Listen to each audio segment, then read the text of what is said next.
Arratsaldeon, guztioi, muy buenas tardes a todas y a todos. Bueno, quiero en primer lugar agradeceros en nombre del Centro Memorial de Víctimas del Terrorismo y de la Fundación Fernando Buesa Blanco Fundazioa que hayáis acudido a la presentación, a este acto de presentación de la obra Héroes de la Retirada, la disolución de ETA político-militar. Me acompañan en la mesa Gaizka Fernández Soldevilla y Sara Hidalgo García de Orellán. Ambos son historiadores prestigiosos y reputados especialistas tanto en la violencia de ETA como en la historia de la izquierda vasca. Sara y Gaizka son además los coordinadores del libro que presentamos, al que aportan una interesante introducción que redactan conjuntamente y sendos capítulos de la obra. Gaizka realiza un pormenorizado estudio sobre la historia de ETA político-militar y Sara Hidalgo aporta un acertado análisis sobre Euskadiko Ezkerra y su contribución en la Euskadi actual. Es de justicia reseñar que este proyecto de investigación ha sido posible gracias al impulso del propio Centro Memorial de Víctimas del Terrorismo, de la Diputación Foral de Guipúzcoa y de la Fundación Mario Onaindia. Me vais a permitir que haga un recuerdo emocionado a Ander Landaburu, recientemente fallecido, patrono y fundador de esta Fundación Mario Onaindia, por su contribución inequívoca a la libertad y a la democracia en este país. Bueno, el pasado viernes 30 de septiembre se cumplieron nada menos que 40 años de la celebración de la rueda de prensa en Biarritz, en la que 10 dirigentes de ETA político-militar, séptima asamblea, anunciaban a cara descubierta la disolución de esta organización armada. El transcurso de estos 40 años nos da una perspectiva de unos hechos de enorme trascendencia para la consolidación de la democracia que nos va a permitir una aproximación distinta y más completa de la que cada uno de nosotros teníamos en aquel lejano 1982. El libro que presentamos es un libro necesario y oportuno porque sorprende la escasez de bibliografía que analice este fenómeno de la violencia de ETA político-militar. En 2006, la Fundación Fernando Buesa celebró unos encuentros, Topaketak, bajo el título Luces y sombras de la disolución de ETA político-militar, y precisamente las dos personas que me acompañan en la mesa han publicado importantes aportaciones sobre esta cuestión, en especial el libro de Gaizka, Héroes, heterodoxos y traidores, Historia de Euskadiko Ezkerra. Bueno, a mucha gente le ha sorprendido el título del libro, al menos así me lo han comentado, Héroes de la Retirada, la denominación de héroes. Es evidente, así lo explicáis en el libro y también aparece en el comienzo de la obra, que es un título tomado prestado de Jan Magnus Etzenberger en El País, referencia que aparece al comienzo de esta publicación. El ensayista alemán señalaba en su artículo que el lugar del héroe clásico ha pasado a ocuparlo en las últimas décadas otros protagonistas, héroes de un nuevo estilo, que no representan el triunfo, la victoria, sino la renuncia, la demolición y el desmontaje. Se trata, por tanto, en esta publicación de analizar la disolución de ETA político-militar y el papel de los protagonistas de este abandono de las armas, héroes de la retirada, en el sentido que Etzenberger aporta al concepto de héroe. El libro supone una aproximación a la historia y al final de esta organización desde perspectivas muy diferentes que acaban constituyendo en una suerte de puzzle interdisciplinar o multidisciplinar un resultado final más complejo que si se hubiera planteado un relato más lineal. El prólogo de Felipe Juaristi, que rescata también un título icónico del Cero al Infinito, de otro héroe de la retirada como Arthur Koestler, realiza un magnífico recorrido con oportunas referencias literarias y filosóficas de la figura del disidente, del rebelde, del hereje. En muchas ocasiones algunas voces han presentado a ETA político-militar como una ETA buena, o al menos como una ETA más blanda, si me permitís la expresión, menos nociva que ETA militar. Sin embargo, Felipe Juaristi, en su prólogo, nos recuerda, en bocas de hombres y mujeres que pertenecieron a esta organización, que no ha habido nunca una ETA buena, y se pregunta un poco retóricamente cómo ha podido ser que gente tan buena como él conocía haya formado parte de esta organización. Juaristi trae a colación, en estas reseñas de citas que os comentaba, una frase de Arthur Koestler que habla de su propia militancia, la de Koestler, dice: vivimos la grandeza de un hermoso error por encima de la podrida verdad. Y citando al gran Vasily Grossman, nos recuerda que en nombre del bien, en nombre del cristianismo, del comunismo, de la justicia, de la fraternidad, de la nación, se extermina a las gentes. El bien en sí es inocuo, pero en su nombre se cometen las mayores barbaridades, las mayores atrocidades. A lo largo del libro se van a contextualizar algunas de las preguntas que retóricamente plantea Juaristi en su interesante prólogo. En la introducción, que como os decía han redactado mis compañeros de mesa, además de una acertada síntesis de los 9 capítulos que componen la obra, señalan algunas claves que permiten contextualizar la obra que presentamos.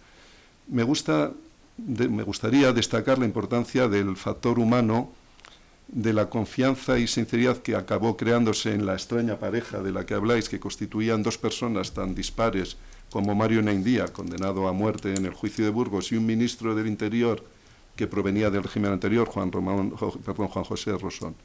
Me parece destacable que algunos de los encuentros que sostuvieron se desarrollaban a escasas semanas del asesinato por parte de ETA-PM de 2 dirigentes de UCD, como Staran y Doval, el secuestro de Rupérez o el tiroteo a Gabriel Cisneros, y sin embargo fueron capaces de mantener esa confianza mutua. Me parece muy sugerente una afirmación que hacéis en esa introducción, hablando del 82, en el que ya se produce un debilitamiento del terrorismo y, por supuesto, la consiguiente descenso en el número de víctimas, en el que se expone que se debe a 2 factores. Uno de ellos es la actuación de las fuerzas y cuerpos de seguridad del Estado, que mejoran sus métodos, pero el otro, y en lo que aquí nos interesa, es la propia disolución de ETA político-militar. Ya resulta significativo que esta disolución supusiera el abandono de las armas por unas 300 personas aproximadamente. Además, la coexistencia de 3 expresiones terroristas como ETA militar, ETA político-militar y los comandos autónomos anticapitalistas propiciaba que buscaran un protagonismo que les llevara a ser hegemónicas con respecto a las otras organizaciones, lo que producía el efecto nocivo de que se incrementaba para ellos su actividad terrorista. Me vais a permitir, no sé, luego veré la hora para no ser muy extenso o no, porque puedo tener ese peligro, hacer algunas pinceladas de los 9 capítulos que componen la obra. El capítulo 1 y el tercero contextualizan el terrorismo etarra en relación con otros terrorismos. Y un magnífico artículo de Juan Avilés sitúa el terrorismo de ETA en lo que el politólogo estadounidense David Rapoport denominó tercera ola del terrorismo, en la que había expresiones de terrorismo de extrema izquierda que fueron un fenómeno minoritario en cuanto a su apoyo social significativo, también expresiones de terrorismo de extrema derecha que fue bastante residual, y sin embargo las organizaciones terroristas que nacían al hilo de conflictos de identidad nacional, como era el IRA en Irlanda del Norte y ETA en Euskadi, causaron un número muy elevado de víctimas y consiguieron un importante apoyo de un sector de la población, lo que explicó también el que haya habido una mayor permanencia en el tiempo de estas 2 organizaciones. Avilés concluye, una idea que me parece interesante y que puede ser motivo luego del debate, que si bien el IRA y ETA no han alcanzado sus objetivos finales a través de su actividad terrorista, sí han condicionado seriamente la vida política de Irlanda del Norte y de Euskadi. El capítulo 3, que también hace este contexto más en el ámbito español, ¿no se me oye? Sí. Me oyes demasiado. Pues, perdón, me pongo un poco más lejos. Creía que igual no se me oía. Habla, para mí, de una manera, de una visión muy novedosa de otras expresiones violentas en España coetáneas con el terrorismo etarra.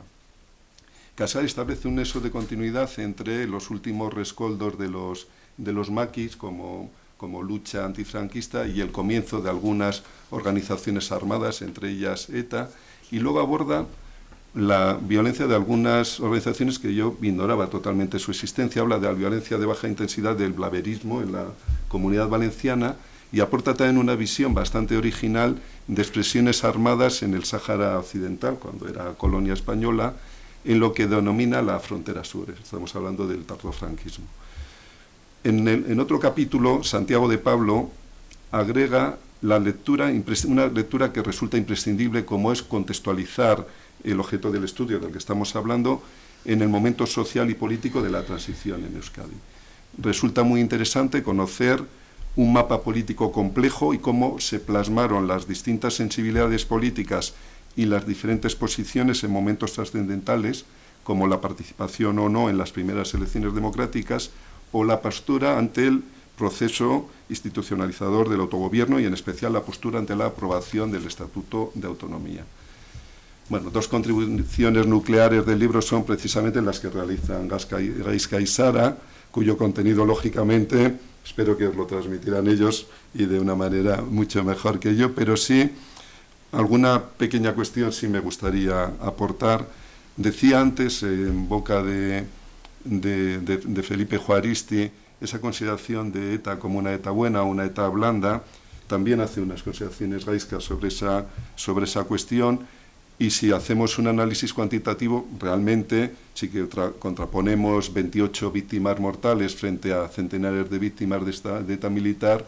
Realmente ETA militar ha sido mucho más mortífera y letal. Sin embargo, si hacemos una lectura más cualitativa de esta actividad terrorista de ETA político-militar, nos saldría posiblemente también parada. El acoso a los militantes cualificados de UCD, en muchos casos cargos electos, supuso una manera casi pionera de suponer un ataque a uno de los pilares del Estado de Derecho, que después se ha manifestado, bueno, hasta en el año 2000, pues con el ataque continuo a los cargos electos del Partido Socialista y del Partido Popular. Y el asesinato de José Ignacio Ustaran fue especialmente cruel, con un simbolismo emulador del asesinato de Aldo Moro por las Brigadas Rojas, con el abandono del cadáver en el maletero de un coche frente a la sede del partido, en este caso de la UCD. Y este ataque terrorista abrió una fractura insuperable con Euskadiko Ezkerra. Mario Naindia, lo decís también, llegó a decir que el asesinato de Ustaran fue el día más importante de la historia de Euskadiko Ezkerra. Las campañas también de secuestros, asesinatos, los 14 pernicidios, que era el tiro en la pierna, a la rodilla, en los secuestrados, fundamentalmente empresarios, pero también algunos altos cargos administrativos, además de la condena moral que merece, supone también un daño irreparable a lo que es la economía del País Vasco, que empieza ya en este momento, y es de reseñar, además del cruel asesinato de Berazadi, el ataque continuo a los directivos de la empresa multinacional Michelin, que acaba con el asesinato de Luis Ergueta, pero también con tiros en las piernas de algunos directivos secuestrados. Y luego a mí me parece que es de destacar dos cuestiones también: el recurso en terrorismo indiscriminado, con los atentados en Barajas y también en la estación de Chamartín y de Atocha, y la colocación de bombas en las zonas turísticas, que provocaron ya una condena sin paliativos de Euskadiko Ezkerra hacia las actuaciones de la político-militar. Y el asesinato de Martín Barrios, que ya no fue ETA séptima, sino fueron los octavos, fue como el antecedente del que luego llegó a ser el de Miguel Ángel Blanco, ¿no? Porque era una muerte anunciada. Recordamos con pavor lo de Miguel Ángel Blanco, pero esto fue muy parecido. Sabíamos que lo iban a matar y lo mataron tan cruelmente. Pues esto serían unas consideraciones sobre ETA, luego lo contará mucho mejor Gaizka. Respecto al capítulo de Sara, pues es también un magnífico análisis de la trayectoria de Euskadiko Ezkerra y de su papel en la Euskadi actual. Nos recordaba como Juan Mari Vandrés señalaba que Euskadiko Ezkerra era un partido de heterodoxos, de protestantes, de reformadores, ¿no? Y en ese partido, que se caracterizó por su heterogeneidad ideológica, en su seno convivía, como todos o mucha gente de la sala que estoy viendo sabemos, un alma nacionalista y un alma izquierdista, que acabó en una escisión y en la desaparición de Euskadiko Ezkerra como partido y la posterior incorporación en el PSE de un sector liderado por Mario Naindia. Pero, como destaca Sara y también lo hace Felipe Juaristi, el basquismo heterodoxo que caracterizó a Euskadiko Ezkerra no solo impregnó al partido en el que se integró, que es el Partido Socialista, sino también a algunos otros partidos en los que algunos exmilitantes de Euskadiko Ezkerra también se reanudaron su actividad política, e incluso en el ámbito social y cultural de Euskadi. Hay un capítulo séptimo que me ha parecido también muy interesante. Las historiadoras Roncesvalles Laviano y Luciano Gastón abordan la disolución de ETA político-militar en el ámbito audiovisual. Y citan a Rosenstone cuando dice que vivimos en un mundo configurado también en su conciencia histórica por los medios audiovisuales. A mí me pareció fundamental el libro de Edurne Portela en su obra Ecos de los disparos en el ámbito de la cultura para establecer la memoria de la violencia, y este capítulo hace algo parecido, pero en la perspectiva audiovisual, en la conformación de esta memoria. No me voy a extender más porque me estoy yendo de tiempo. Quedan dos cuestiones que a mí me parecen capitales en el libro. Una es la gran pregunta, que es por qué o qué razones impidieron el que ETA militar hubiera seguido el mismo camino que adoptó ETA político-militar séptima asamblea, lo que nos hubiera permitido pues ahorrarnos 30 años de dolor y de sufrimiento. Y Luis Miguel Sordo, en el artículo en el capítulo que publica en el libro, lo titula ETA militar, análisis de un fracaso. Y este autor afirma que no había ninguna razón objetiva para pensar que los gobiernos sucesivos españoles no iban a dar un trato a ETA militar parecido al que dieron a ETA político-militar. Es más, incluso decía, posiblemente sería más beneficioso, más favorable. Y relata que el gobierno socialista en el 84 llegó a proponer un plan articulado de reinserción social a la carta que hubiera permitido la vuelta de entre 800 y 900 militantes de las organizaciones terroristas entonces en activo, que era ETA militar, ETA político-militar, octava asamblea y los comandos autónomos anticapitalistas. Él desgrana una serie de factores, que los leerán en el libro, por el que cree que no se llegó a dar esta situación, pero añade, a mí me ha parecido muy interesante, unas cuestiones casi más de cuestión procedimental, que tiene que ver con el propio proceso negociador. Y cuestiona la capacidad negociadora de los representantes elegidos por ETA militar y por los gobiernos sucesivos, afirmando que negociar es difícil, que requiere habilidades, experiencia y sobre todo el deseo de llegar a una solución positiva. Y luego plantea también que el empeño de ETA militar en tener un trato de tú a tú con un Estado democrático pues hacía inadmisible desde un punto de vista estrictamente democrático que pudiera establecerse una negociación, como digo, pues en términos equiparables. Es más, antes hacía alusión al factor humano. Creo que si no hubiera sido por la especial calidad humana de Mario Onaindia y del propio Juan José Rosón, a pesar de que casi todos los elementos objetivos llevaban a pensar que podía llegar a buen puerto, pues igual con otros interlocutores, pues posiblemente igual no hubiera cuajado esta negociación. Yo tengo mi propia opinión también sobre esto y la voy a exponer en un segundo, que es que también la propia concepción político-militar de una organización en contraprestación con la concepción militarista de la otra va a condicionar luego todo el desarrollo posterior. Ya las diferentes posturas que mantuvieron en Chiberta sobre el proceso democratizador en la democracia, pero sobre todo, y creo que para mí es la clave, es la relación de las organizaciones armadas con sus expresiones políticas.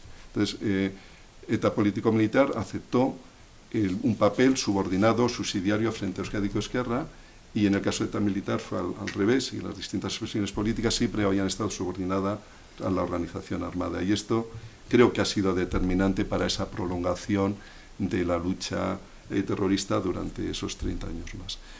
Y también la aceptación por parte de Euskadiko Ezkerra del régimen o el marco democrático y de las instituciones de autogobierno, que se manifestó fundamentalmente en el apoyo al Estatuto de Autonomía, pero también, y muy simbólicamente, en el apoyo a posteriori, 10 años después, de la Constitución.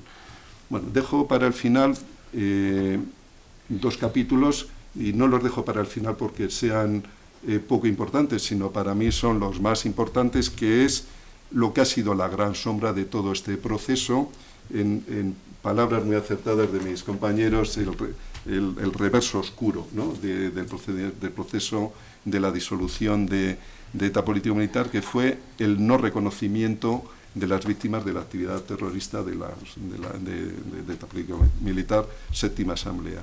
Claro, la generosidad de la democracia española a través de una amnistía encubierta, en lo que lúcidamente Pacho Unzueta habló, paz por presos, propició que ETA político-militar pudo pues disolverse, pero tuvo una consecuencia indeseada y totalmente injusta, que es el olvido radical de las víctimas y de sus derechos. Sobre esto escribe María Jiménez, que como todos sabéis es una de las grandes especialistas en el ámbito de las víctimas, haciendo un análisis de los 28 casos en los que se había producido víctimas mortales, analiza muy bien cómo se produjo el proceso de esa amnistía encubierta, que creo que es muy interesante, pero igual lo dejamos para el debate, para que no me coma yo toda la intervención.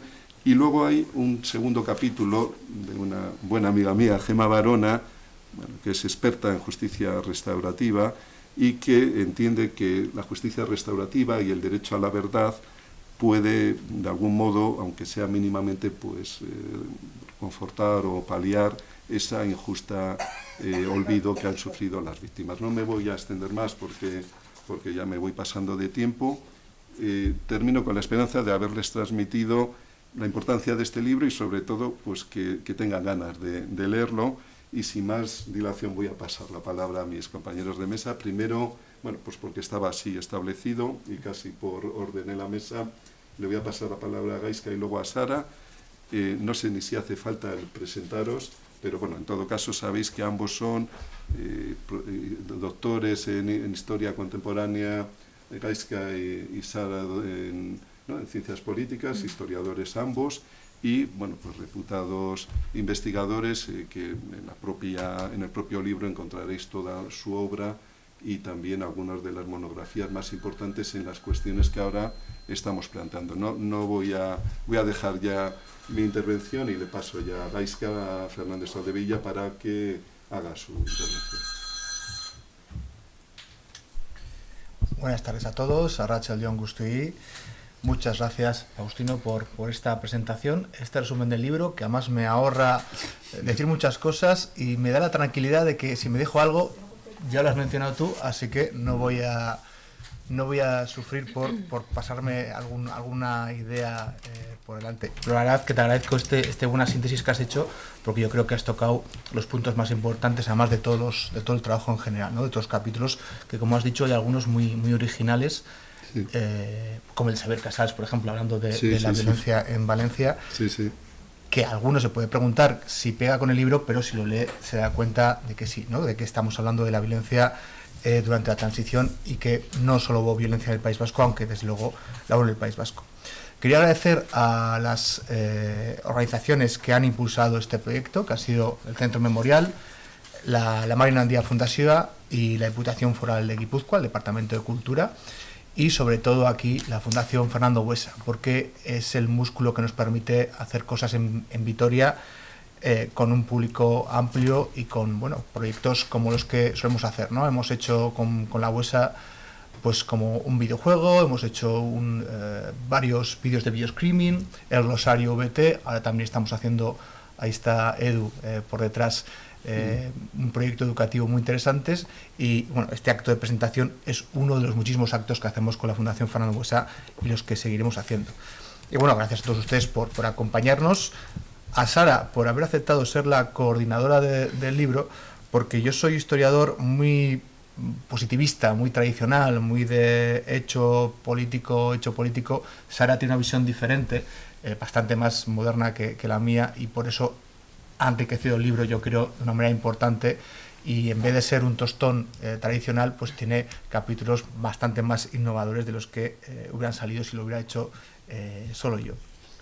Y desde luego a los autores del libro, alguno de los cuales está entre ustedes, porque han hecho un trabajo magnífico, ¿no? Felipe, Santi Pablo, Saber Casals, María Jiménez, Roncesvalles Laviano, Lucía Gastón, Luis Miguel Sordo, Gemma Arona, Juan Avilés, la mayoría historiadores, pero también hay criminólogos, también hay gente de periodismo, hay de varias disciplinas. Como ha dicho Faustino, intentamos hacer un libro multidisciplinar porque, aunque a los historiadores nos parezca difícil quererlo, la historia a veces no llega a todos lados. Entonces necesitamos otras miradas que nos complementen y nos arrojen luz sobre temas que a nosotros nos cuesta más ver. Bueno, Faustino ha resumido perfectamente el libro, de qué va. Yo voy a centrarme un poquito en la historia de ETA PM, la cual evidentemente es conocida, no arrojamos cosas nuevas, pero quizás hayamos aportado algunas fuentes novedosas.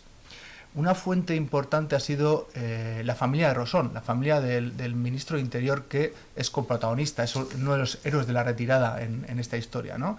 Que no habían hablado nunca, y además me lo recordaron ellos, y gracias a la vida de Rosón pude reconstruir, ¿no?, algunos de los encuentros que tuvieron con Mario Nandía en Madrid, ¿no?, y que permiten poner todo esto en marcha, porque precisamente esto parte de una idea de Rosón, parte de una idea del ministro de Interior.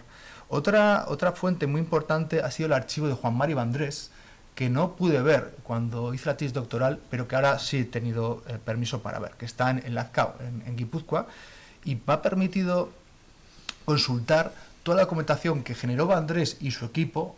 Con su equipo pues estaban Arantxa de Turiondo, Juan Infante y más gente, y cómo gestionaron la reinserción.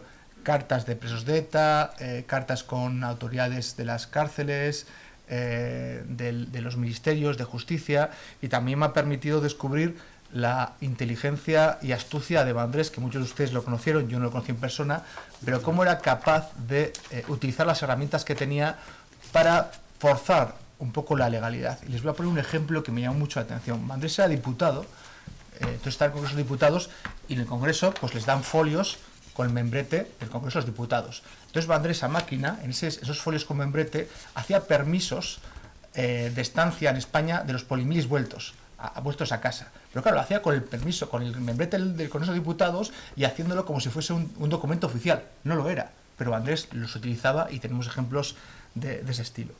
Y luego también hay algunas fuentes, como verán en el libro, judiciales y policiales, que en su momento tampoco pude consultar y que yo creo que enriquecen bastante la historia, ¿no? Nos enseñan parte de sobre todo los atentados que no ocurrieron, pero pudieron ocurrir.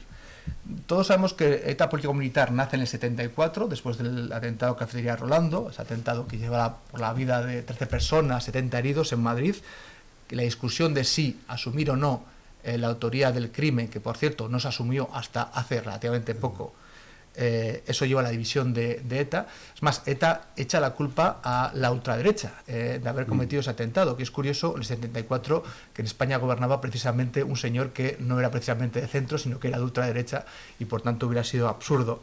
Pero ETA echa la culpa a la ultraderecha. Bueno, ETA se divide en dos partes: ETA militar, que es la que llega hasta 2018, y ETA político-militar, que intenta compaginar lo que ellos llaman lucha de masas y lucha armada en nuestra organización. Fracasarán, como sabemos, en el 75, gracias a la acción del Lobo, y obligarán en el 76 a un personaje que está muy presente en todo el libro, y está tan presente que está en la propia cubierta del libro, a Eduardo Vergareche Pertur, a hacer una renovación teórica de la izquierda abertzale. Y aunque Pertur desaparece en el 76, o sea que en el 82 hace tiempo que no está en activo, sus ideas son nucleares para comprender lo que pasa en el 82. Pertur propone, primero, que ETA va a crear un partido, lo que va a ser ella, Iraul Txarako Alderdia, el Partido para la Revolución Vasca, que ese partido de corte leninista va a ser la vanguardia dirigente, y todo el mundo que sabe algo de marxismo significa que va a ser el que mande, el partido bolchevique, y que ETA político-militar va a pasar a retaguardia, va a obedecer. Esto es una revolución en el mundo de ETA, porque desde hasta entonces ETA siempre había sido el gran caudillo, el gran mandamás del mundo nacionalista radical, y no admitía en absoluto nadie que cuestionara su autoridad, ¿no? Es justo, como has dicho antes muy bien, es el modelo inverso del que va a tener ETA militar con Herri Batasuna. En el modelo de Herri Batasuna, ETA militar va a ser la que mande, y Herri Batasuna va a ser el brazo político obediente y servil hasta bien entrado el siglo XXI. Bien, Pertur propone crear un partido, que ese partido además se alíe con la extrema izquierda y, como dicen algunos, con los que hasta ahora llamamos españoles, con el movimiento comunista, o sea, con los extendidos de ETA, ¿no? Con nuestros enemigos. Se va a liar con el movimiento comunista. Y además ese partido va a hacer algo que rompe totalmente los esquemas de una parte de ETA, que es participar en las elecciones. Porque Pertur, en el 76, ya adivina que va a haber una democracia parlamentaria y dice, no, hay que participar en las elecciones, hay que hacerlo con la extrema izquierda y hay que intentar estar en la democracia parlamentaria, aunque sea para destruirla por dentro, pero hay que estar ahí. Claro, una parte de ETA político-militar lo ve fatal, los beresis lo ven fatal, incluso ETA militar también lo ve con mucha preocupación, porque se dan cuenta, y quizás tenían razón, que una vez que permites que un partido político mande sobre los militares, entre comillas, y entre el juego democrático, a largo plazo, ese mismo juego democrático le va a contaminar, le va a hacer más posibilista, le va a hacer que tenga que negociar, que dialogar, que votar cosas, y al final es un peligro para una nación terrorista. Por eso ETA militar se niega a que Ribatasuna vaya a elecciones. Ribatasuna no va al Congreso, no va al Senado, no va al Parlamento Vasco, para no contaminarse. Euskadi Ezkerra sí lo va a hacer. Probablemente, aunque no tenemos la certeza, eso es lo que le cuesta la vida a Pertur. En verano del 76 desaparece. No sabemos lo que le pasó.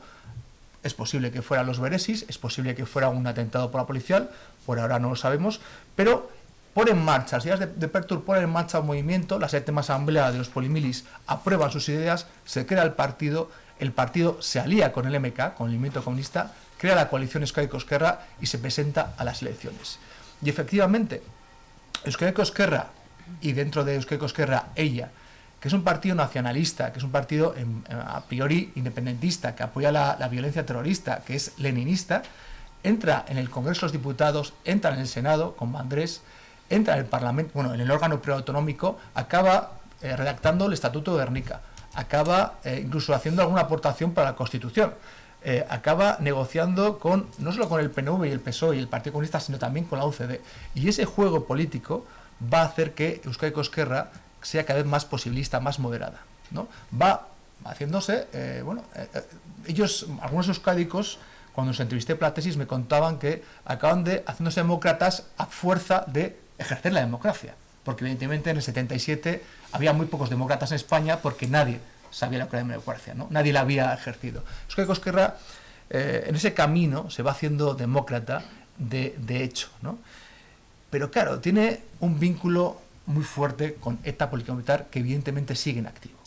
ETA político-militar del 74 hasta el 80, que es su última víctima, mata a 24 personas, secuestra gente, extorsiona, es la que inventa ETA militar el impuesto revolucionario, también atraca bancos, es decir, que está haciendo cosas, está haciéndolo en primer lugar como un apoyo a la política del partido y en segundo lugar como un apoyo a los movimientos sociales. Eso es lo que lleva algún autor, creo que es Portel, a hablar de terrorismo de fantasía, ¿no? ETA militar llega a hacer, pues, secuestrar una avioneta y tirar panfletos, coger las remisiones de la radio y echar algún discurso, asaltar un cine X en medio de la película pornográfica y pegar unos tiros a la pantalla y hacer un discurso feminista contra la pornografía. Este terrorismo, que nos puede parecer fantasía o no, que produce víctimas, está haciéndose a la vez que Euskadi Ezkerra está en el Congreso de los Diputados negociando ciertas cosas, ¿no? Y llega un momento, como has dicho, Faustino, en el 79, ETA militar secuestra a Rupert, diputado UCD, en el 80 asesina a 2 miembros de UCD, pero podría haber matado a bastantes más, porque en el libro se cuenta los planes que hay para atacar a gente de UCD, que son bastante más amplios, y a la vez Vandrés tiene que estar con esos diputados hablando con estas mismas representantes de UCD, ¿no? Esta contradicción ya en el 80 es totalmente imposible de continuar, porque hay una contradicción entre una práctica cada vez más institucional, más posibilista del partido y una práctica violenta que se radicaliza en el 80. Y se radicaliza por una cuestión que es muy llamativa, es la competencia con ETA militar. ETA militar mataba tanto que copaba los periódicos y ETA militar no aparecía en los periódicos. Entonces, para emularlos, ETA militar decide que, como es imposible hacer tantos atentados como los milis, lo que van a hacer es atentados más llamativos. ¿Y cómo hacemos atentados más llamativos? Matando a gente del partido del gobierno. Y ahí es cuando, como bien dices, cuando matan a Ustarán y el partido, las bases del partido no lo comprenden, o sea, se indignan ante la muerte de un político, que no se indignaban ante la muerte de un guardia civil y un policía nacional, todo se ha dicho. Es ahí cuando Mario Nandía aprovecha la oportunidad y pone encima de la mesa algo que con la otra mano ya estaba jugando. Y esto es muy curioso porque Mario Nandía tiene unas memorias que se autotitula Aventurero Cuerdo, y esto es lo que es. Porque mientras su partido está yendo por un lado, la organización terrorista está yendo por otro, él ha respondido a la llamada de Juan José Rosón, del ministro de Interior, y se ha ido a Madrid a comer con Rosón contra el Consejo de Vandrés, que le dice no vayas porque es pérdida de tiempo, pero él va. Y va a Madrid y come con este señor, que es su enemigo natural, que viene del régimen franquista, que es el jefe de la represión policial, y se llevan bien. Y hay un elemento ahí humano, individual, de buena sintonía entre dos personas que a priori no tenían mucho que ver, que pone cosas en marcha, ¿no? Empiezan a quedar cada vez más, y se llevan bien, y hay sintonía entre ellos. Y al final esa, por decirlo así, amistad será la que arrastre por parte de Rosón a su gobierno, porque Rosón también tiene que convencer a su gobierno de que lo que está haciendo tiene sentido, y por parte de Onaendía a su partido. Evidentemente, en el partido de Onaendía, después de varias vicisitudes, conseguirá aliados y conseguirá ponerlo en marcha este proceso, ¿no?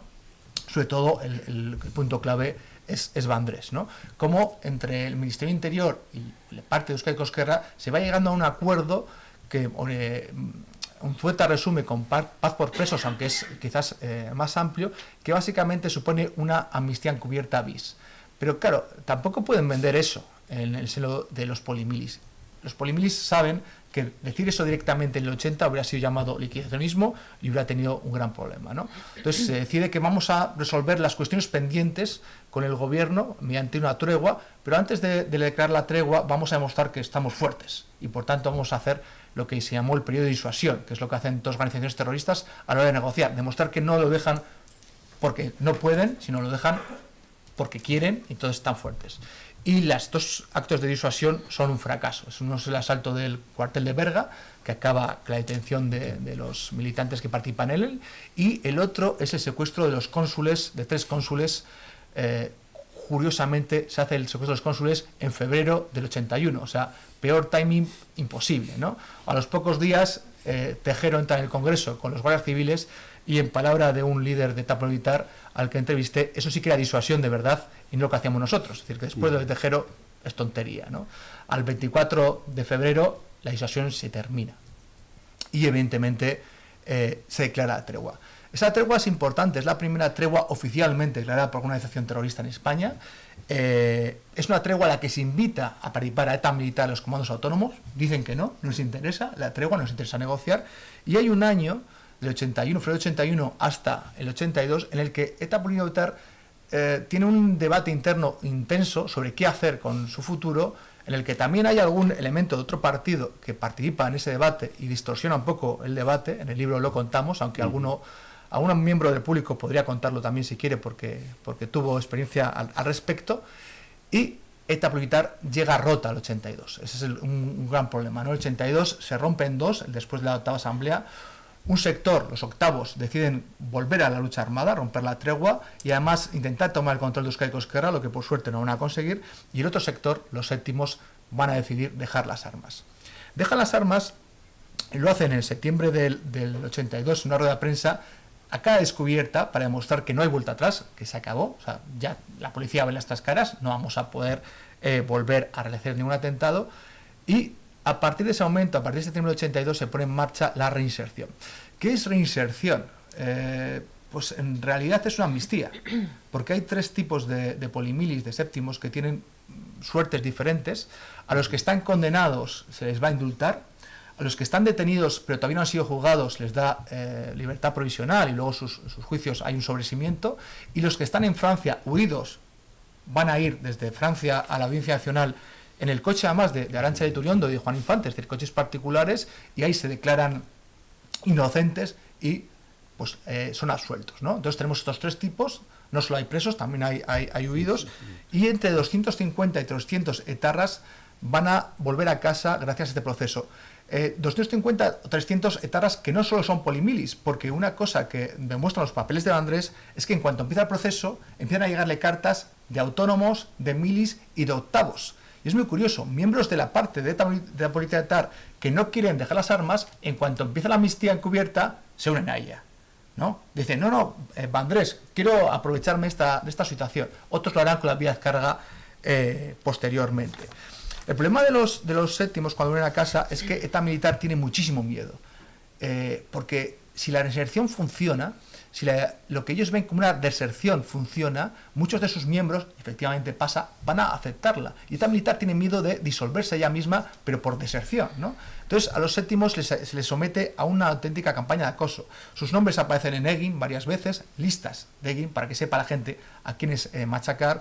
Aparecen pintadas, aparecen amenazas, aparecen también algún coche quemado. Eso es una presión social importantísimo que lleva al límite algunos casos, que es evidentemente lo que Herri Batasuna quiere evitar y quiere impedir la reinserción. Por suerte no lo conseguirá, y en el 85 se termina este proceso y en el 85 vuelve el último polimili huido, que estaba en Francia, ¿no? Que es Xavier Maiza Sorión, que vuelve el último porque no solo tiene un caso, digamos, civil, sino también tiene un caso militar, porque había huido del servicio militar y, por tanto, aunque el Poder Judicial colabora totalmente con este proceso, no sabían los miembros de Euskadi Cosquerra si el ejército iba a hacer lo mismo.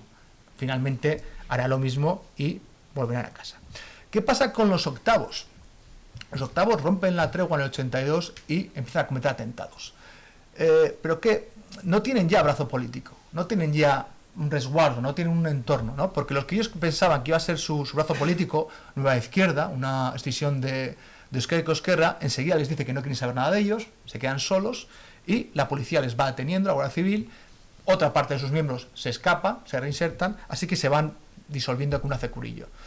Una parte de ellos pues, secuestrará y asesinará a Martín Barrios, otra parte de ellos, los milikis, comandados por Arnaldo Otegi y Tirri, que era el otro miliki famoso, acabarán pidiendo la entrada en ETA militar. Y curiosamente son los únicos, de todos los polimilis de esta historia, son los únicos arrepentidos. Porque ETA militar les dice, para entrar aquí, primero, tenéis que mostrar que estáis en activo, hacer atentados, y segundo, tenéis que hacer una autocrítica pública, tenéis que pedir perdón por vuestro pasado polimil. Y efectivamente, hacen 7 atentados, uno de ellos en la casa cuartel de Laredo, de la Guardia Civil, y hieren a varios niños, y luego hacen un manifiesto que aparece extractado en el libro, en el que piden perdón por su pasado polimili. Son los únicos de todos los polimilis que piden perdón y entran en ETA militar. Bien, conclusiones de este proceso. La parte positiva yo creo que es importantísima. Las luces, ¿no?, que anunciasteis también en aquel seminario de la Fundación Fernando Buesa. El nivel de violencia terrorista en España desciende muchísimo. En el 80 hay 132 víctimas mortales de terrorismo, 132. En el 81 se quedan en 1/3. Esto es debido, en parte, a la mayor efectividad de la policía y la Guardia Civil, cierto, pero también en parte porque hay una banda terrorista menos en activo. No solo hay una banda terrorista matando menos, sino que la policía y la Guardia Civil se puede centrar en las que siguen actuando, ¿no? Y eso provoca bastante más efectividad. Y es curioso porque en el libro ponemos ejemplos de toda la gente que salva la vida gracias a esta reinserción. Hay atentados preparados que no se cometen gracias a la reinserción. Un ejemplo muy claro, que no lo conocía, lo he descubierto a raíz de esta investigación, es Lavilla, Aldenio Lavilla, que era el presidente del Congreso de UCD. En el 80, ETA militar manda un comando a Madrid específicamente para matar al presidente del Congreso y a un ministro. Saben dónde vive, saben por dónde pasa, están preparados para matarle, y el atentado se detiene el 24 de febrero de 81. Justo al día después del 23F, la cúpula de ETA militar llama al comando y le dice pararlo. O sea, si no hubiera habido este proceso, Lavilla podría haber tenido un atentado, quizás hubiese muerto. Pero ¿cuánta gente como Lavilla hubiera muerto si no se hubiera conseguido el fin de ETA militar? También hay que tener en cuenta, y esto es importante, que 250 o 300 etarras vuelven a casa, rehacen su vida y se desradicalizan, que es importantísimo. Es un ejemplo de reinserción bien hecha que permite a estas personas retomar su vida y hacer una vida normal, relativamente normal. Y también quita un lastre enorme a Euskadi Cosquerra, que hasta ese momento tenía este lastre de los polimilis que no le permitía evolucionar, y del 82 al 93 Euskadi Cosquerra evoluciona de una manera mucho más rápida hacia el autonomismo y hacia el pacifismo. Hay que recordar que gente de Euskadi Cosquerra, algunos de ellos ex polimilis, están detrás de Gesto por la Paz. Y hay que recordar que también el Euskadi Cosquerra está detrás del Pacto de Ajurianea, ¿no? Y esto hubiera sido imposible con ETA militar. Es decir, el lastre que pierde con los polimilis es importantísimo a la hora de que este partido evolucione. Las sombras, importantes. 28 personas, 28 asesinatos, 24 los polimilis y 4 las excisiones. No hay justicia para ellos. De los 28 solo hay un caso que se resuelve. Los otros 27 están impunes. El que se resuelva más es un secuestro de los octavos, que acaba teniendo cáncer el secuestrado. Se dice que es por el secuestro y fallece. Es el único caso resuelto. Los otros 27 están impunes. Otro problema, ETA militar no acepta esta solución y por tanto sigue matando. Desde el 30 de septiembre de 82, desde la rueda de prensa que aparece en esta cubierta del libro, hasta el 2010, que es la última víctima mortal de ETA, ETA mata a 480 personas y hiere a 2.318. O sea, 480 personas hubieran seguido vivas si ETA militar hubiera aceptado el trato del 82.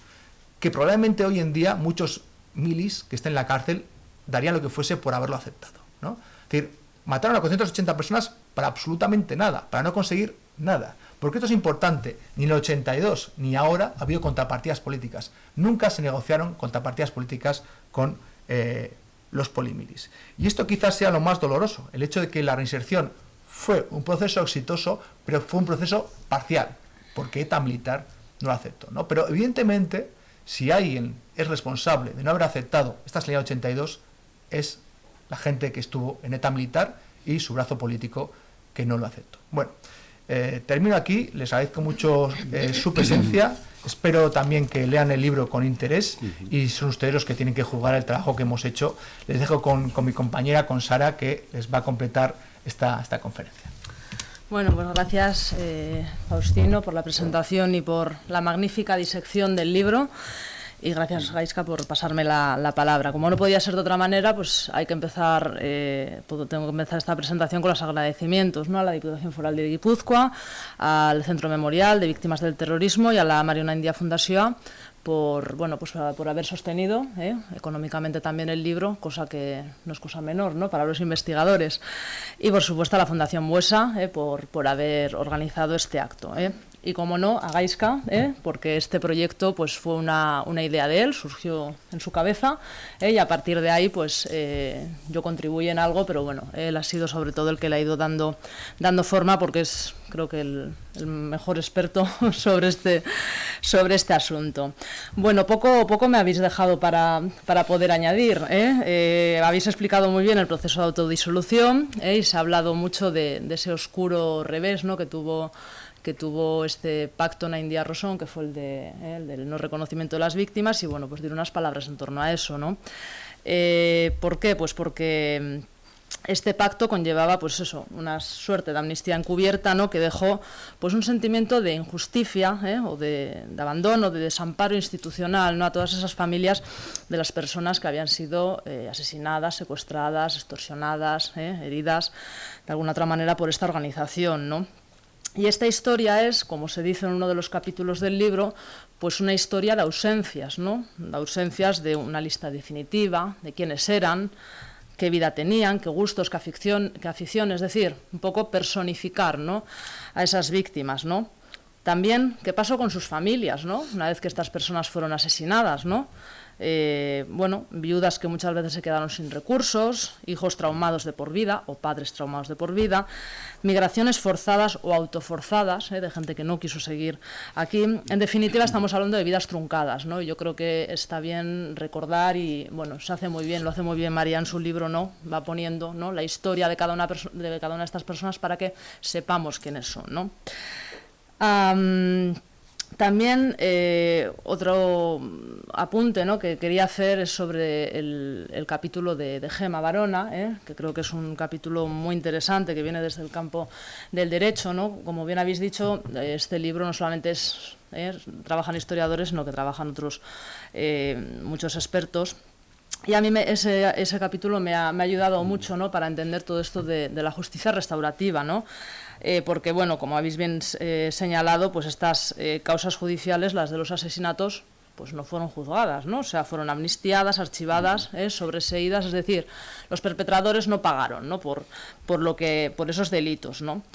Y por ello, pues eso, ¿no?, desde ámbitos como el del derecho se está reflexionando, ¿no?, pues cómo de alguna manera se puede restaurar, ¿no?, ese daño, ¿no? Y ahí es donde aparece esta justicia restaurativa, que pueda, digamos, reparar de alguna manera, ¿no?, donde la justicia clásica en su momento no llegó o todavía no llega, ¿no? Entonces, por ejemplo, en el libro se propone encuentros entre víctimas y victimarios, o también se habla, que me parece muy interesante, ¿no?, sobre cómo hacer la transmisión de esta memoria a las generaciones más jóvenes, ¿no? Una cosa no menor, ¿no?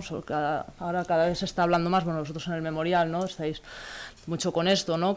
¿Qué hacemos con ese pasado? ¿Cómo lo llevamos a las nuevas generaciones que no lo han vivido, ¿no? Es lo que, bueno, Gemma llama lo que es una memoria restaurativa, ¿no? Y finalmente, pues bueno, sobre las consecuencias de este proceso, pues bueno, Gaiska, creo que ya lo has dicho todo, poco me queda por añadir, ¿no? Pero yo creo que por una parte la disolución de ETA político-militar muestra que era posible, ¿no?, una salida de este calibre, ¿no?, sobre todo a la ETA militar, ¿no?, que sigue durante 30, ¿no?, casi 30 años más. Y por otra también que la acción política también era posible, ¿no? Y ahí tenemos, pues eso, ¿no?, ese IA que evoluciona Euskadiko Ezkerra, que hace una evolución ideológica brutal, ¿no?, hacia ese pacifismo, hacia ese parlamentarismo, hacia ese autonomismo, y que acaba curiosamente integrado fusionándose con el PSE, que da lugar a lo que a día de hoy es el Partido Socialista de Euskadi, Euskadiko Ezkerra, ¿no? Una rareza, ¿no?, en la política vasca, y creo que uno de los procesos de fusión política más singulares que hemos tenido, ¿no?, en la historia reciente. O sea que, bueno, sí que es verdad que las consecuencias de esto no han sido menores. Y bueno, pues para finalizar, simplemente lo que digo siempre, ¿no?, reivindicar la historia, ¿no?, como una manera rigurosa y objetiva de acercarnos a ese pasado, ¿no?, porque de lo contrario pues nos movemos en especulaciones, en subjetividades, en opiniones, ¿no? Pero bueno, vamos a ver realmente el relato histórico. En eso el memorial pues está haciendo un trabajo magnífico, y nada más, pues espero que les guste el libro. Muchas gracias. Pues muchas gracias, Gaiska y Sara, y tenemos, bueno, pues como un cuarto de hora, 20 minutos, ¿no?, para abrir un coloquio. Bueno, puede ser entre los miembros de la mesa si queréis preguntaros algo, pero en principio sería más interesante pues que las personas que han acudido a este encuentro pues nos puedan o os puedan hacer preguntas. Bueno, a ver quién abre. O contar alguna historia relacionada Sí. con esto, porque más de uno del público sabe historias interesantes.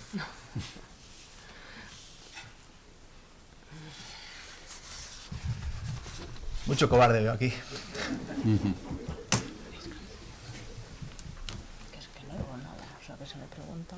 Sí. Vale. Muy bien, Emilio. Hola, ¿qué tal? Una observación lateral que me ha surgido cuando el libro aborda el problema de las víctimas que quedan sin ser satisfechas y sin recibir justicia, ¿no? Y me acordé que ayer se aprobó la Ley de Memoria Democrática, uno de cuyos aspectos que se han introducido es la de extender una investigación por los sucesos que durante la transición se extendieron hasta el año 83, creo, ¿no?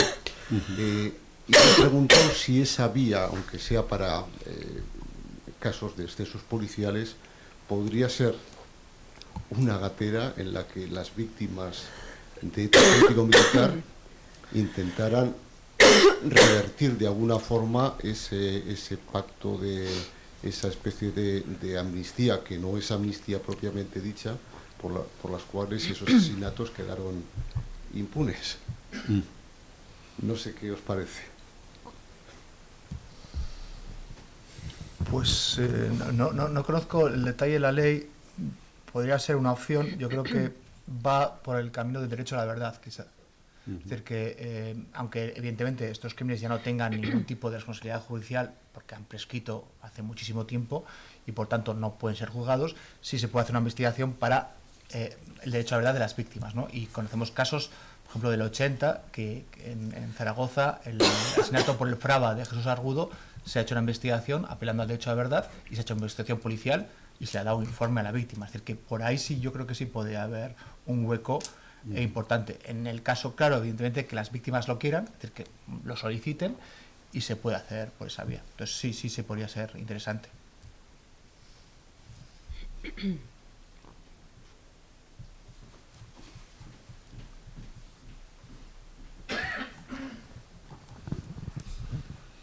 No es en concreto una pregunta, pero sería invitaros a una reflexión sobre cómo fue la disolución de ETA político-militar a cómo ha sido la disolución de ETA militar.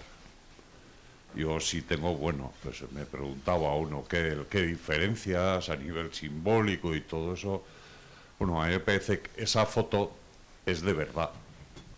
O sea, hay una ahí, pues, bueno, alguno atribuye pues un coraje cívico y volvemos en calidad de ciudadanos. O sea, creo que somos de los primeros que nos creímos la Constitución, nos creímos el Estatuto y nos creímos la democracia.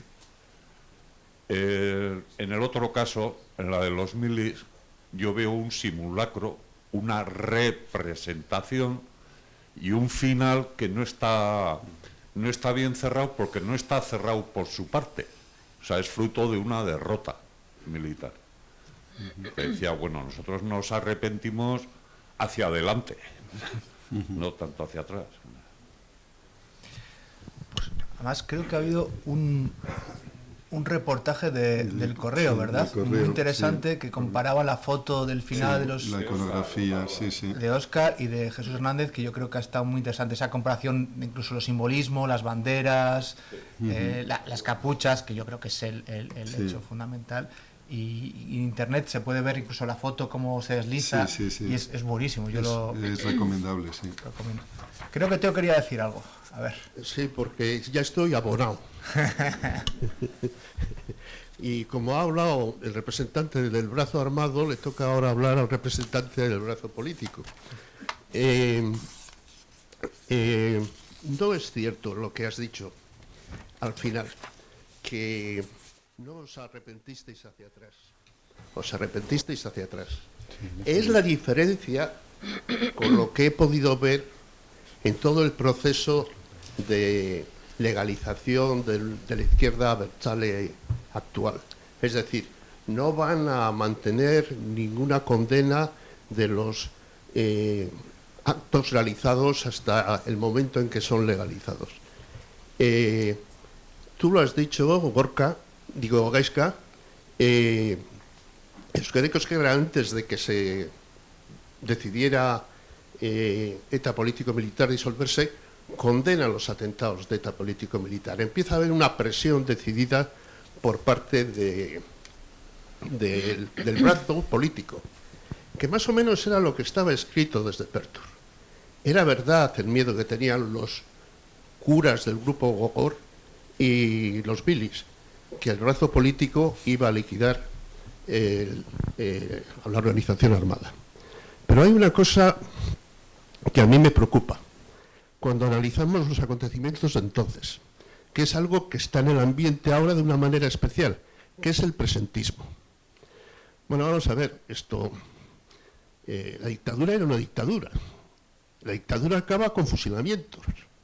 No os cuento yo los castigos que nos metieron en la cárcel. Es decir, que había unas condiciones de enfrentamiento político brutal en el momento que muere Franco, ¿no?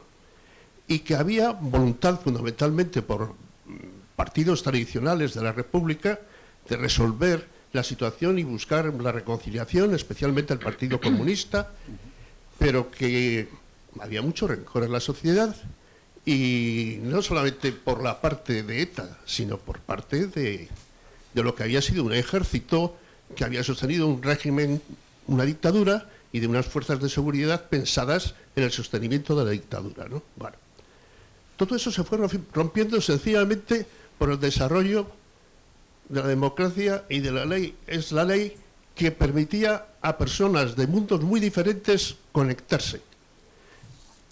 Mario se hizo amigo, llegó a una gran conexión con uno que había sido auditor militar como Rosón, ¿no?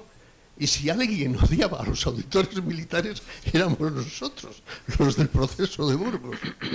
Pero es que el hecho de que existiera parlamentarismo, el hecho de que se conectaran las personas de diferentes ideas, provocaba una empatía.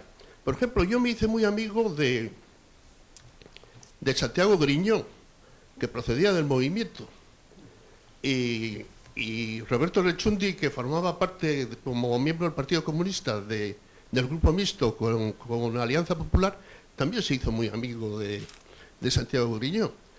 El único que le esperó cuando en la frontera de Italia le detuvieron a Santiago Goriñó por haber sido de los cuerpos secretos de la policía de Hitler, fui yo por solidaridad de detenido con otro detenido. Ya nos habíamos hecho amigos, ya manteníamos una relación que era muy importante, que la ruptura, el frentismo que existió durante toda la dictadura, las dos Españas, los que habían sido rojos, los que habían sido adeptos al régimen, esa brutal diferenciación que existía, se estaba rompiendo, y eso favoreció muchísimo la conexión personal y que la democracia pudiera funcionar suavemente en el periodo que se dio, ¿no? El llevar las condiciones que vivimos ahora a aquellas circunstancias nos puede llevar a equívocos. ¿Los de Euskadi Ezkerra creíamos en la democracia? No. Los de Euskadi Ezkerra, que salimos de la cárcel, creíamos en la dictadura del proletariado de un Estado reunificado, socialista y euskaldún. Pero valía la pena. Sí, había otro bien superior que era la convivencia ciudadana. Y eso fue lo que nos fue facilitando los pasos hacia adelante, ¿no? Ahora, yo, a la hora de leer y a la hora de llegar a tener una conclusión de este tipo de literatura histórica que se hace, es ponernos a analizar las circunstancias desde ahora. Yo creo que es un error de partida. Es decir, los errores de entonces estaban muy condicionados por la realidad de entonces, y la capacidad de analizarlo ahora es porque vivimos en esas condiciones y, sobre todo, tenemos una distancia respecto a aquellos acontecimientos que favorecen unos análisis de naturaleza académica, tema en el que no me voy a meter porque estoy rodeado del brazo académico del País Vasco.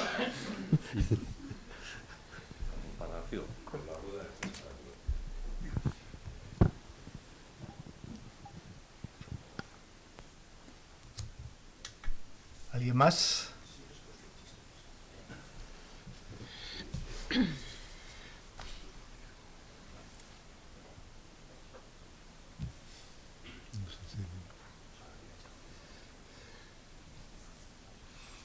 No sé si queréis decir algo vosotros o no.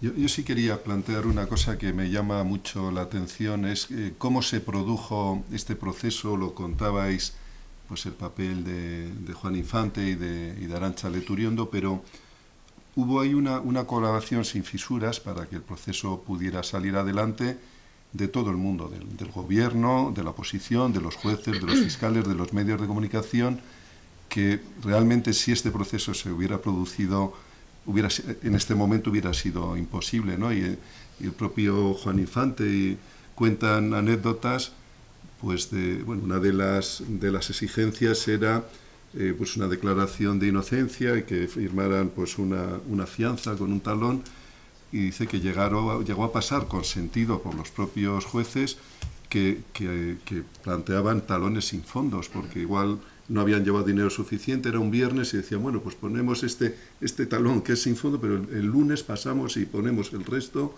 O contaba una anécdota de unos de los polimiles que llegaron de Francia y en ese momento no estaba el abogado, entonces le preguntan a ver cómo se declaran respecto a los hechos y dice, no, pues se declaran que los habían hecho, y entonces el juez le dice a la que los recibía, apunta que se declara inocente, ¿no? Y le corrige al propio que está declarando esto. Claro, lo piensas ahora, un fiscal, un juez, la policía, las llamadas y luego la lealtad que hubo entre los dos partidos principales en ese momento de UCD y del Partido Socialista, que luego continuó con el procedimiento sin que hubiera luego tampoco ruido mediático, ¿no? Entonces lo comparamos con el momento actual y pensamos, bueno, hubiera sido, si esto se plantea ahora, estamos viendo cómo está la cuestión en este momento, ¿no? Pero sí, una de las cosas que más me llamaba la atención era estas anécdotas, ¿no? Aparte de la que has contado, que tenía también su gracia, de Juan Mario Andrés poniendo las cartas del Congreso y sí. Eso hasta los jueces corregían para que no metiera la pata a quien le querían conceder la medida, ¿no? Bueno, sin más, era un comentario. Sí, bueno, en relación con eso, yo creo que una de las cosas, no sé si esto está encendido, interesantes, creo que del libro es precisamente que hay muchísimas entrevistas. Tú has hecho muchas, yo he hecho muchas, María ha hecho muchas, donde se cuentan precisamente esas pequeñas anécdotas que no aparecen en otro tipo de fuentes documentales, pero que explican muy bien por qué ese proceso salió adelante. Sí, yo tomando una reflexión que ha hecho Teo, quería señalar efectivamente la importancia del contexto, de situar los hechos en el momento en el que sucedieron. Y efectivamente, visto desde hoy, ese proceso de disolución llama la atención, ¿no? Sin embargo, en el momento en que se produjo, con una democracia incipiente, convulsionada por 130 muertos en el 80, yo creo que el gobierno y los partidos políticos estaban dispuestos a facilitar salidas, más que generosas, ¿no? Es decir, que el proceso de los poliviris estuvo abierto, es decir, la paz por presos, dicho así, ha estado abierto durante muchísimo tiempo, no digamos ya lo Argel, incluso acercándonos al 2000, ¿no?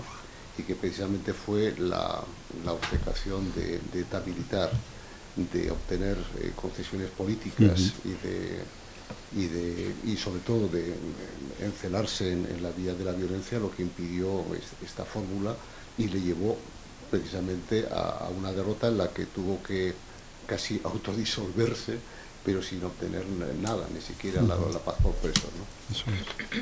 Sí, porque precisamente antes hablamos de la iconografía de la disolución de las dos organizaciones, pero para ETA militar lo último era, pues eso, la paz por presos es dejarlo por nada, ¿no?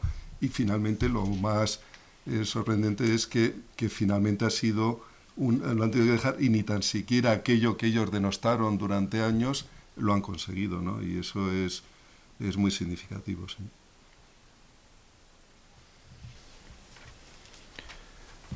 Pues bueno, solo añadir una cosa que también viene al hilo que decía Teo del contexto, que en los últimos tiempos se está haciendo una revisión crítica de la transición democrática, que supongo que sería necesaria, porque como todo inicio de un sistema político, pues a veces se mitifica, pero se ha llevado al extremo contrario, ¿no? A la demonización, y yo creo que se ha estirado demasiado el chicle y hemos acabado convirtiendo la transición en la culpable de todos los males de la democracia actual, y cargando las tintas en cosas que, visto cuando vas al detalle, es que era una situación extraordinaria, que se tenía que tener medidas extraordinarias porque si no, no funcionaba. Es decir, que la administración de UCD hace una democratización del país con unos funcionarios que vienen del régimen anterior.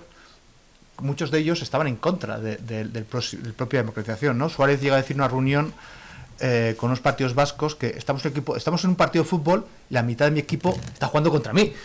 Y es así, la mitad de su equipo está jugando contra él. Y ahí se ve, por ejemplo, los casos algunos casos de policías o guardias civiles que cometieron excesos brutales. Porque están jugando contra él, ¿no? O políticos que estaban jugando contra él, o jueces que desde luego estaban jugando contra él. Y está en una situación muy, muy delicada. La democracia era mucho más delicada, mucho más frágil de lo que se podía creer, y lleva a tomar medidas extraordinarias, como es la ley amnistía en el 77, como es la disolución de los PMs en el 82, que si no, no hubiera sido posible.